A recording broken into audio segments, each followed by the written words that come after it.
Introduction. Good morning, teacher. Good morning, students.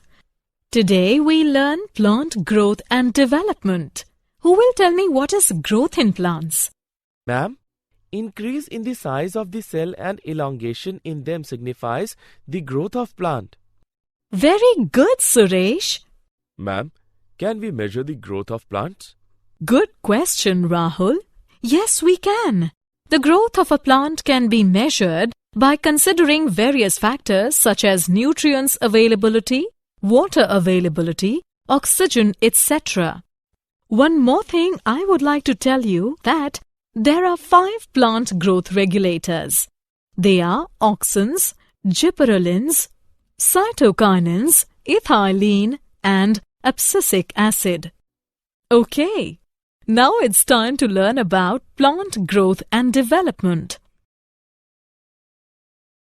Objectives. At the end of this lesson, you will be able to explain growth in plants, explain phases of growth, define growth rates, to know quantitative comparison of growth, explain conduction for growth, define differentiation, dedifferentiation, and redifferentiation. Define development, explain plant growth regulators, describe photoperiodism, describe vernalization. Growth. An irreversible increase in the size and number of the cells by division and enlargement is called growth. In plants, the growth generally is indeterminate. Plants have the capacity of unlimited growth because of the presence of meristems at certain locations on their body. The cells of meristems are capable of dividing by their own. When new cells are added in the body of the plant due to the activity of meristem, it is called open form of growth.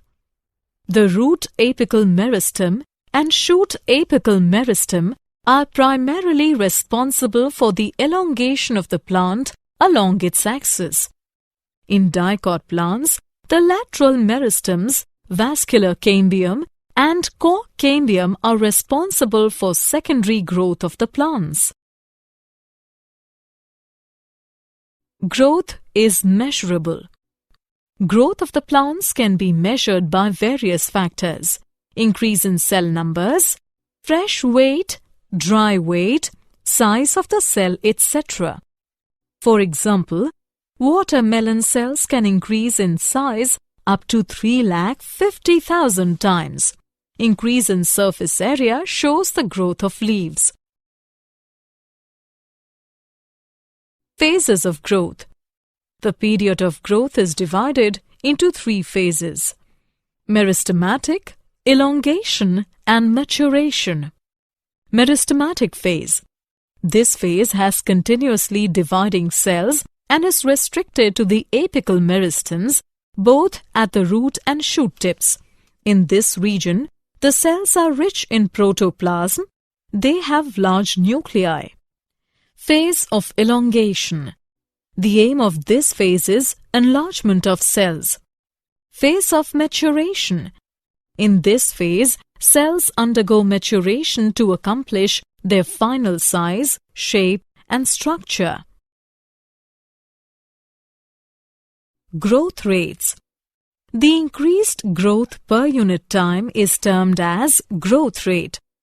Plants show 2 types of growth: arithmetic and geometric. Arithmetic growth. Only one daughter cell continues to divide while others become mature. For example, root elongating at a constant rate. Mathematically, LT is equal to L0 plus RT, where LT is equal to length at time t, L0 is equal to initial length, R is equal to growth rate. On plotting length against time, a linear curve is obtained. Geometric growth. Initial growth is slow, followed by a rapid increase in growth. followed by a phase where growth slows down. All cells, tissues, and organs typically show this type of growth. Mathematically, W1 is equal to W0 into exponent RT. W1 is equal to final size. W0 is equal to initial size. R is equal to growth rate. T is equal to time of growth.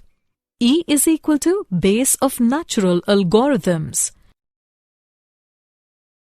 Quantitative comparison of growth. Two ways to compare growth quantitatively are absolute growth rate and relative growth rate. Measurement of total growth per unit time is called absolute growth rate. An absolute increase is shown in the areas of the leaves A and B to form leaves A1 and B1. Growth of given system per unit time is called relative growth rate. In the given figure, both leaves increase by 20 centimeter square, but a relatively greater growth has occurred in leaf A. Conditions for growth. The conditions necessary for growth are nutrients. Enough supply of nutrients is necessary for synthesis of protoplasm and act as a source of energy. Water. An adequate supply of water is essential for growth. It maintains cell turgidity, which enhances growth. It also provides medium for enzymatic reactions. Oxygen.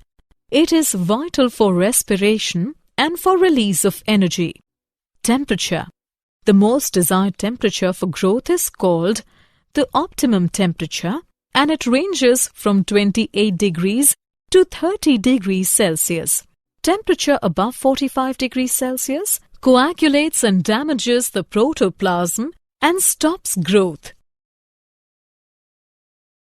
Differentiation, dedifferentiation, and redifferentiation. Differentiation is the process by which meristematic cells undergo changes in the structure, shape, to perform the specific functions. For example, after the DNA synthesis of the protoderm cells, cell expansion takes place and it forms immature trichome. After that, nuclear migration takes place and then branching occurs and then it reaches to maturation stage. Dedifferentiation. Dedifferentiation is the process by which the already differentiated or mature cells get back the power of division and become meristematic. Redifferentiation. Redifferentiation is the process by which the meristematic cells formed by dedifferentiated cells undergo changes in the structure and shape to perform the specific function. Development. Development is the series of the changes in which organisms undergo in their way from the embryonic state to maturity, that is, from lower state to higher state of organization. Plants undergo different pathways in phases of life in order to form different kinds of structure. This is termed as plasticity. If different shaped leaves present on the same shoot or on different shoots of the same plant, it is called heterophyly. For example, water crowfoot, water startwort. Plant growth regulators. Characteristics. In all the plants, there occurs minute quantities of certain chemical substances that regulates growth and differentiation. These are called growth regulators. A growth regulator may be defined as an organic substance produced naturally in plants controlling growth and other functions at a site remote from its place of production in minute quantities. These are auxins, gibberellins, cytokinins, ethylene, and abscisic acid. The discovery of plant growth regulators. In the last 60 years, a large number of growth regulators have been isolated from plants. The first indication of their existence was given by Darwin 1880, who was studying the bending of the coleoptile of a grass towards light. He found that the light falling on the tip of the grass coleoptile causes some influence. This influence is transmitted downward and causes the coleoptile to bend towards light. F.W. went isolate oxen from the tip of the coleoptiles. E. Kurosawa reported the appearance of symptoms of Bacony disease of rice seedlings is uninfected rice seedlings when they were treated with sterile filtrate of fungus Gibberella fujikuroi. Gibberellic acid was later isolated from the fungus. The discovery of plant growth regulators. F. Skoog observed that callus proliferates in the tobacco plant only if, in addition to auxin, the nutrients are supplemented with extracts from the vascular tissue, yeast. Skoog and Miller later identified cytokinesis, a promoting active substance, and named it kinetin. 3 independent workers reported 3 different kinds of inhibitors in plants: inhibitor B, abscission 2, and dormin. Later, all the 3 inhibitors proved to be chemically identical and name it abscisic acid, ABA. It was found that volatile substance being released from ripened oranges leads to the ripening of unripened bananas, and that was confirmed by Cousins. Later, this substance was found to be ethylene. Physiological effects of plant growth regulators. Auxins. Indole acetic acid is the main natural auxin. Indole butyric acid is also isolated from the plants. Examples of synthetic auxins are naphthalene acetic acid, 2,4-dichlorophenoxyacetic. All these auxins are very useful in agricultural field. Physiological effects of auxin on plants. Suppression of lateral buds by apical bud is called apical dominance, and it is found due to transportation of auxin. Auxin stimulate cell division in cambium as well as in the primary meristems. Cell elongation is an important role played by auxins. Auxins have the differential action on shoot tip and root tip. Induce root formation at low concentrations. Prevention of leaf falls by suppressing the formation of abscission layer. Seedless formation of fruit is induced by auxins. It is also termed as parthenocarpy. Gibberellins. Gibberellins come under the category of plant growth regulator. Physiological effects of gibberellins on plants. Gibberellins cause stem elongation and leaf expansion but have no effect on roots. Gibberellins promote seed germination in lettuce, cereals, etc. Plants like pea, bean, tomato pepper, cucumber, lettuce and cabbage on treatment with gibberellins develop broader and elongated leaves. Gibberellins break dormancy of buds and tubers, but in root tubers, the application of gibberellic acid inhibits the development of root tuber. Gibberellin causes parthenocarpy in tomato, apple, etc. Cytokinins. Physiological effects of cytokinins on plants. In the presence of auxins, cytokinin stimulates cell division even in non-meristematic tissues. In parenchyma tissue culture, mitosis is accelerated when auxins and cytokinins are present. It breaks the dormancy of many seeds and promotes their germination. It also promotes the growth of lateral buds. Cytokinins delay the process of aging in plant organs by controlling protein synthesis. It also helps in accumulation of salt in plant cells. Ethylene. Physiological effects of ethylene on plants. It modifies growth by inhibiting the elongation of stem and roots. It inhibits the growth of lateral buds and causes apical dominance. It accelerates the abscission of leaves, flowers, and fruits by formation of abscission layer.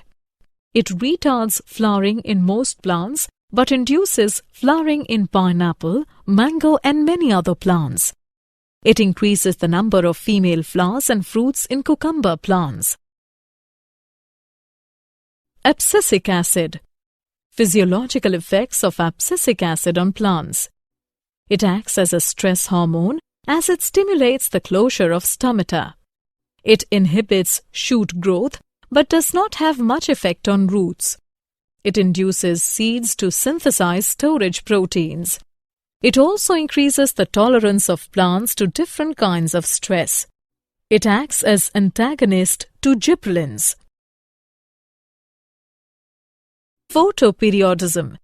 The ability of plants to respond to the relative length of day and night to which the plant is exposed is called photoperiodism. The flowering response of the angiosperms falls into three categories. Short day plants.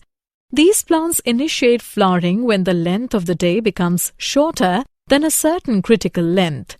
If these plants expose for the length greater than the critical length, then they will remain vegetative. Example of short day plants are cosmos, dahlia, etc. Long day plants. These plants induce flowering when day length exceeds critical day length. Example of long day plants are barley, sugar, etc. Neutral day plants. These plants flower regardless of the exposure of light. Example of neutral day plants are sunflower, tomato, etc. Vernalization. Vernalization is a process in which plants expose to low temperature in order to increase the flowering. Many temperature plants have the requirement of vernalization in order to initiate or accelerating the flowering process. Many plant species include some ecotypes of Arabidopsis thaliana, and winter cereals such as wheat must go through period of winter.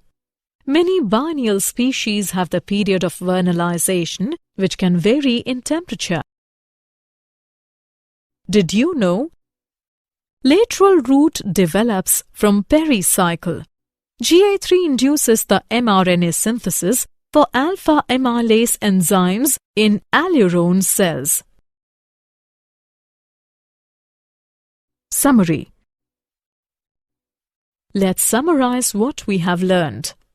An irreversible increase in the size and number of cells by division and enlargement is called growth. Three phases of growth are meristematic, elongation, and maturation. The increased growth per unit time is termed as growth rate. The conditions necessary for growth are nutrients, water, oxygen, temperature. Differentiation is the process by which meristematic cells undergo changes in the structure, shape to perform the specific function. Dedifferentiation is the process by which the already differentiated or mature cells get back the power of division and become meristematic. Redifferentiation is the process by which the meristematic cells formed by the dedifferentiated cells undergo changes in their structure and shape to perform the specific function. Growth regulators are auxins, gibberellins, cytokinins, ethylene, and abscisic acid. The ability of the plant to respond to the relative length of day and night to which the plant is exposed is called photoperiodism. Vernalization is a process in which plants expose to low temperature in order to increase flowering.